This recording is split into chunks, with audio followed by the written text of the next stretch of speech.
Good morning all, CamelbackTrading.org coming to you this Monday morning, October 18th, and we are looking at Window Trader's market profile of the SPY IWM triple Qs.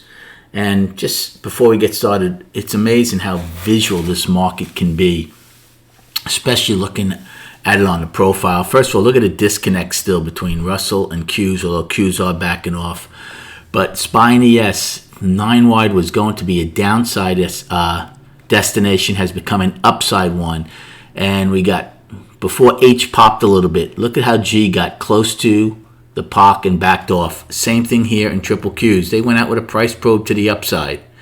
Where there were buyers on Friday, they're below it. So look what happened when they got up there in G. Where there were buyers, they found sellers this time and backed down. Incredibly visual market. Russell filled their gap on Friday, went out with a price probe to the downside and a set of single prints. Now they're looking at gap lower into the gap from the 14th. As far as SPY and ES goes, right now I'm just going to give you the destinations for the overnight. The overnight high is 446.20. The overnight low is 443.66. Remember, if we do open below Friday's low, well then Friday's low becomes an upside destination. Okay? Now, what's important about Friday's high? Well, Friday's high was a weekly high, right? In the bigger picture, in the bigger scheme of things, nothing changes until the buyers take out a weekly high and come back into balance on the weekly. On the flip side, even though we've been up now with these two gaps, if we take out Friday's low, the daily comes right back into balance. So game plan for this morning. Again, there's 75 minutes to go prior to the opening. Can you take a long against Friday's low? Sure you can. Question is, if they take it out, how much heat do you want to take? The gap from Friday is still $1.45. It's a pretty decent gap we have. Remember, Russell filled theirs, triple Qs filled theirs. We still have that gap, plus the other one. So if they do take out Friday's low, it stops the one-time framing up in the daily. I would get out and reassess. If they taper off inside the gap, if B period takes out A's high and holds the gap, then you can get back long. But remember, you would have at least overlapping, if not lower value at that point.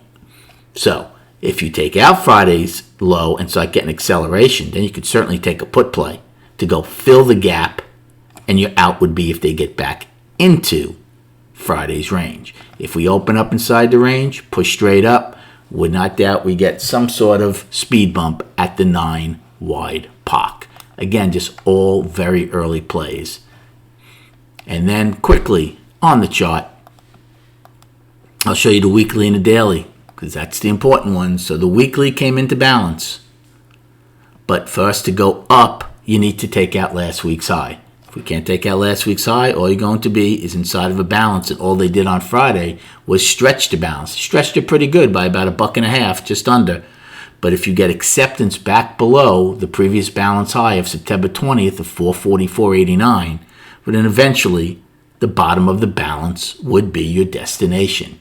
And on the daily, after coming from down to balance to up, if we take out Friday's low, we're back into balance. And we also have to see then if they hold the 50-day moving average.